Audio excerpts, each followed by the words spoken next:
not been much movement at all because President Trump keeps insisting on the $5.7 billion. And most Americans, over 50%, are against spending this kind of money on the wall. They believe it's a waste of money, that money should be spent on education and healthcare instead, other things, other priority infrastructure, for example.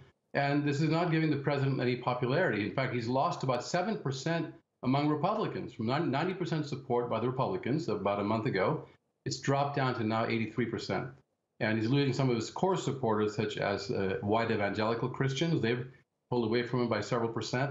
And I think most of it has to do with the way he's handling this shutdown and the wall, because most Americans don't believe that he should be holding the nation hostage by demanding a wall and saying, keep the government shut down until we get the wall. He should, in fact, negotiate on the budget, get it settled, reopen the government, and then they can bargain about immigration. That's what most Americans feel like. That's the problem with the president right now. So how much longer can this go on? It's now in its 31st day, the longest shutdown in history. We have 800,000 people who've gone a month now without being paid. I mean, how much longer can this go on? It's really horrendous for the government workers themselves and for the American people that rely on government services. For example, government workers, many of them couldn't even pay their rent or their home mortgages. One woman, she only had 1 month worth of mortgage money left, and she was on the way to selling her car in order to keep her mortgage going and the house from being taken away.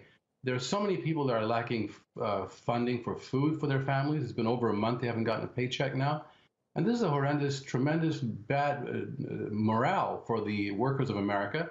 About, you're looking at 800,000 federal workers who've been asked to work without pay or been told to stay home without pay. It's a tremendously negative situation for the country and those who to rely on this. In fact, if we go into February, this thing goes into February, people are on so-called food stamp program, which is assistance by the government for about 40-something million Americans receive assistance on food budget by the government. They will not get their money if it goes into February. It's a terrible tragedy, and it's completely unneeded. If the president would just work on settling the budget, get the government working, and then discuss and debate the immigration issue separately and the wall issue separately. So it cannot keep going on, and yet it's going on. So someone has to give.